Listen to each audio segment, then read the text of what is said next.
నమస్తే, నేను మీ కుప్ప పద్మిని. ఇన్నాళ్ళు మీ సపోర్ట్ ని నాకు అందిస్తూ, మీ ప్రేమని నాకు అందిస్తున్న ప్రతి ఒక్కరికి కృతజ్ఞతలు.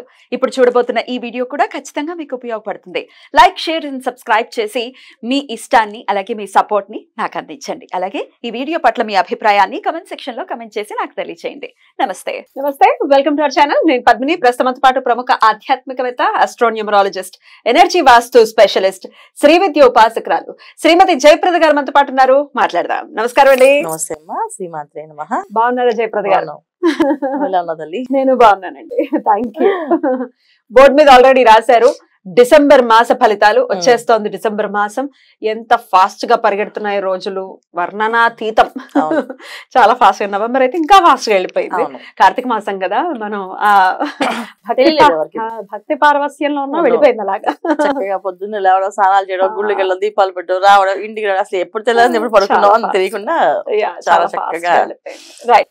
ఇక ధనుర్మాసం మొదలు కాబోతోంది. డిసెంబర్ మాసం కూడా 1వ తారీఖు నుంచి మళ్ళీ నెక్స్ట్ ఇయర్ ఫస్ట్ వరకు కూడా ద్వాదశ రాశుల వాళ్ళకి ఎలా ఉంటుందో చెప్పబోతున్నారండి? తప్పకుండా చెప్పాలి, తప్పకుండా. ఎందుకంటే ఈ డిసెంబర్ మాసం చాలా మందికి అన్ని విధాలా బాగుంటుంది అని అనుకోవాలి ఇప్పుడు. ఎందుకంటే కార్తీక మాసము ప్లస్ మార్గశిర మాసము, ధనుర్మాసం, ఈ 3 మాసాలు ఎప్పుడు ఏంటంటే ఎంత టైం ఉన్నా అసలు ఏ పని ఉన్నా అసలు ఏం గుర్తుండదు.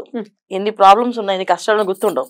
ఎవరికి వారికి భగవంతుడి దగ్గరికి వెళ్ళాలి, సేవ చేయాలి, ఈ పూజ చేయించుకోవాలి, ఈ దీపం వెలిగించి రావాలి అనే ఆలోచనలే ఉంటాయి. కనుక ఈ రాశి ఫలాల్లో ఉండే గ్రహ సంచారం అనేది కాస్తంత ఇబ్బంది పెట్టినా అది ఎవరికి తెలియకుండా వెళ్ళిపోతుంది. అదొక దేవుడు ఇచ్చిన మనకి వరం.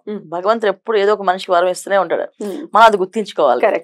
అది గుర్తించకపోవడం వల్ల ఇబ్బంది. మాస ఫలితాల్లో ఎలా ఉంది ఈ మాసం అంటే అందరికీ సుమారుగా కొంచెం బాగుంది, కాస్తంత ఇబ్బంది ఉంది.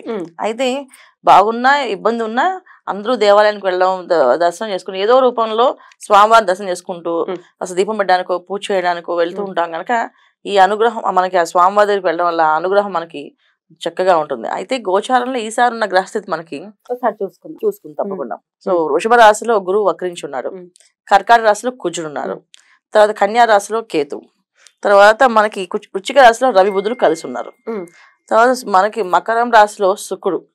ఇదొక గొప్ప యోగం. ఈ మాసంలో ఈ మకర రాశిలో శుక్రుడు రావడం అనేది చాలా రాశుల వాళ్ళకి కొంచెం యోగంగా అనిపించవచ్చు, బాగుంటుంది కూడా వాళ్ళకి. తర్వాత కుంభరాశిలో శని భగవానుడు, మీన రాశిలో రాహు. ఈ కాంబినేషన్స్ అన్ని మనకి శని భగవానుడు, రాహు అయితే ఎప్పటి నుంచో ఉన్నారు.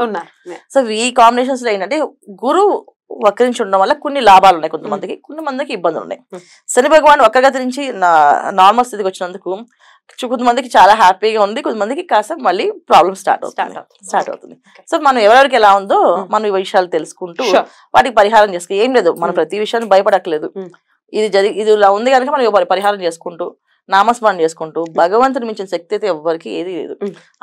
ఆయన దగ్గర పూజా పునస్కారం, జపము, అనుష్ఠానం చేసిన వాళ్ళకి ఆయనే కాపాడతారు. గ్రహాలు మనం ఏమి చేయవాలి, తప్పకుండా అది నేను నమ్ముతాను 100%. సో ఖచ్చితంగా ఏ రాశి వాళ్ళకి ఏ ప్రాబ్లం ఉన్నా వాళ్ళు సాల్వ్ చేసేసుకోవచ్చు, ఇబ్బంది ఏమి ఉండదు. 15th నుంచి కూడా రవి ధనుసు రాశిలోకి వెళ్ళబోతున్నారు.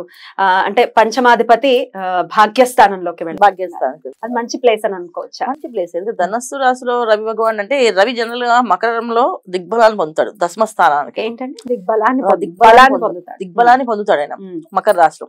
సో ధనస్సు దగ్గరికి వెళ్తే ఆల్మోస్ట్ మకరం దగ్గర ఉన్నట్టే కదా. సో ఖచ్చితంగా ధనస్సులో రవి వెళ్ళే వాళ్ళు చాలా మందికి ఉన్నతమైన స్థానాలకి, పదవులకి రావు అనుకునే వాళ్ళకి అవి ఇప్పించడం వస్తుంది. ఎందుకంటే ఇక్కడ శుక్రుడు వచ్చాడు, మళ్ళీ శని భగవానుడు, అందరు కాంబినేషన్స్ ఉన్నమాట.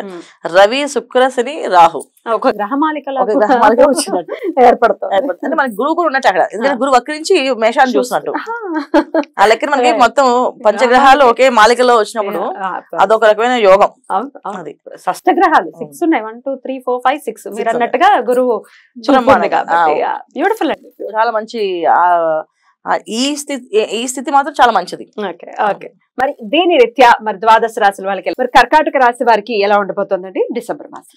తప్పకుండా కర్కాటక రాశి వాళ్ళకి జనరల్ గా ఏంటంటే వీళ్ళు చాలా సెన్సిటివ్ మనుషులు. ఏదైనా నచ్చితే బాగుంది అనుకుంటారు, నచ్చపోతే వినకుండా ఉంటే బెటర్ అనుకుంటారు. సో అలా కాకుండా మేనిఫెస్ట్ చేసుకోవాలి, చాలా బాగుంటుంది, బ్రహ్మాండంగా ఉంటుంది ఈ మాసం, మాకు చాలా ఆనందంగా ఉంది, చాలా సంతోషంగా ఉంది అనుకుంటూ వెళ్తే బాగుంటుంది. ఎందుకంటే వీళ్ళకి గ్రహమాలకి యోగంలాగా అన్ని గ్రహాలు కూడా వక్రించి ఇబ్బంది పెడుతున్నాయి. ఒక విధంగా చెప్పాలంటే కర్కాటకంలోనే కుజుడు ఉన్నాడు.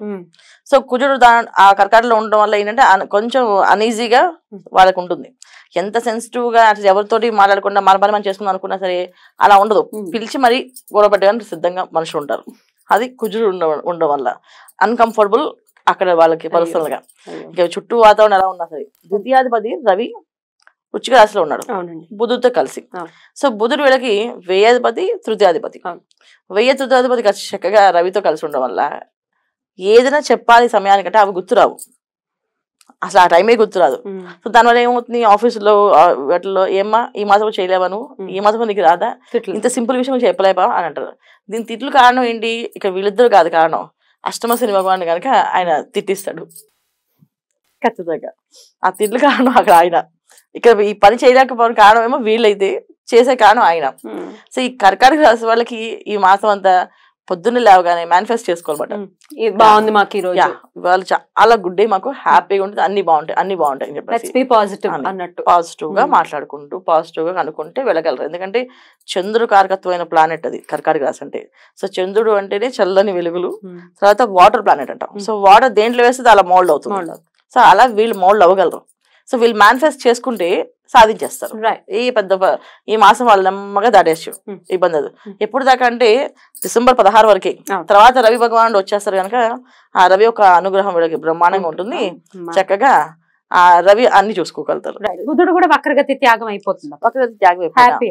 అంటే బుధుడు వక్రగతి త్యాగమైనా కర్కాటక రాశి వాళ్ళకి ఆయన ఇచ్చే లాభం ఏముండదు. తృతీయాధిపతి వ్యయాధిపతి అయినా. సో ఎప్పుడు సమయానికి ఆ సమయ స్ఫూర్తి అనేది రాకుండా చేస్తూనే ఉంటాడు ఆయన. సో బుధుడు ఎప్పుడు అంతే. సో దానివల్ల మనకి ప్రాబ్లం లేదు. ఇక్కడ మనకి ఏమొచ్చింది, రవి ఎప్పుడైతే ధనుస్సు రాశిలోకి వెళ్తాడో శుక్రుడు ప్లస్ ధనుస్సు మకరంలో ఉన్నాడు, ధనుస్సులో రవి భగవానుడు, శని భగవానుడు, రాహు, ఈ కాంబినేషన్స్ అన్ని. తర్వాత గురువు వక్రించి మేషంలో. సో ఈ కాంబినేషన్ చూసుకుంటే కర్కాటక వాళ్ళకి కాస్తంతే కొంచెం ఇబ్బందులు ఉన్నాయి, కొంచెం కంఫర్టబుల్ గా కనిపిస్తుంటుంది. ఏదున్నా సరే వీళ్ళు మాత్రం హాయిగా ప్రశాంతంగా మాకు బ్రహ్మాండంగా ఉంది అనుకుంటూ వెళ్తే వెళ్ళిపోతుంది అది. సో మెయిన్ ఏంటంటే కర్కాటక రాశి వాళ్ళు ఎవరికైనా వివాహాలు అయ్యే అవకాశం ఎక్కువగా ఉంది ఈ మాసం. వివాహాలు, మంచి సత్సంబంధాలు, బంధాలు ముడిపడే అవకాశం ఉంది. కాస్తంత రిలేషన్స్ గట్టిగా ఉండే అవకాశం ఉంది.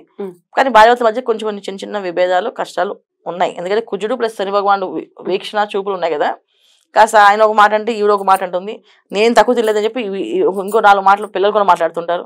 సో ఈ కాంబినేషన్ అందరూ కూడా డిఫరెంట్ గా కాస్తంత ఇంట్లో వాతావరణం కాస్త యుద్ధ పరిబద్ధం అంటే ఏంటంటే చిన్న చిన్న యుద్ధాలు అయ్యేట్టుగా ఉంటుంది. కానీ ఏమవదు, బ్రహ్మాండంగా అందరూ కామ్ గా ప్రశాంతంగా ఉండడం, మెడిటేషన్ చేయడం, మేనిఫెస్ట్ చేసుకోవడం బ్రహ్మాండంగా ఉంటుందని చెప్పడం. రైట్. సో మేనిఫెస్ట్ చేసుకుంటూనే ఏ దేవతారాధన వీళ్ళకి మంచి ఫలితాలను ఇస్తుందని అనుకోవచ్చండి? ఇప్పుడు అన్ని గ్రహాలు వీళ్ళకి అనుకూలంగా లేదన్న, ప్రతికూలంగా ఉన్నారు కదా. సో అన్ని ఏం చేయాలంటే లక్ష్మీ గణపతి పట్టుకోవడం, లక్ష్మీ గణపతి హోమం చేయించుకోవడం, లడ్డూలు చేసి నైవేద్యం పెట్టడం, ఆయనకి లడ్డూలు తీసుకుని పంచడం. గురువారం లడ్డూలు మంచిగా చేసి అందరికి పంచడం. సాయిబాబా టెంపుల్లో కానీ దత్తాత్రేయ స్వామి దగ్గర వెళ్ళి పంచడం. ఇంట్లో చక్కగా లడ్డూలు చేసి ఇవ్వడం. లడ్డు చేసిన సేపు గణపతి మంత్రం చదువుతూ లడ్డు చేయడం. లేదు మాకు కుదురుతుంది చేయగలం అంటే చక్కగా లడ్డూలతో హోమం చేయించుకోవడం. రోజు ప్రతినిత్యం గణపతికి ఉండ్రాలు నైవేద్యం పెట్టడం, ఇంట్లో ఆ ఉండ్రాలు పంచడము. ఈ ప్రతిరోజు చేస్తే కూడా బ్రహ్మాండంగా ఉంటుంది. వ్యాపారాలు, తర్వాత ఏవైతే పెద్ద పెద్ద వ్యాపారాలు చేయాలనుకున్న వాళ్ళు, దాంతో లావాదేవీలు ధనం సంబంధించిన ఇబ్బందులు ఉంటాయి కనుక వీళ్ళు చక్కగా వాళ్ళ ఆ ప్లేస్ లో లక్ష్మీ గణపతి హోమం చేయించుకోవాలి. ఈ మాసం అనుకూలంగా మారుతుంది. అలా అనుకూలంగా మారాలి, మేనిఫెస్ట్ చేసుకుని పాజిటివ్ గా ఉండమంటున్నారు కాబట్టి ఈ నెలంతా కూడా కొంచెం పాజిటివ్ గా ఉండే ప్రయత్నం చేయాలి కర్కాటక రాశి వారని మనవి చేస్తూ. రైట్ అండి, ఇక నెక్స్ట్ వీడియోలో సింహరాశి గురించి తెలుసుకుందాం. థ్యాంక్ యూ అండి, నమస్తే. శ్రీమాత్రే నమః.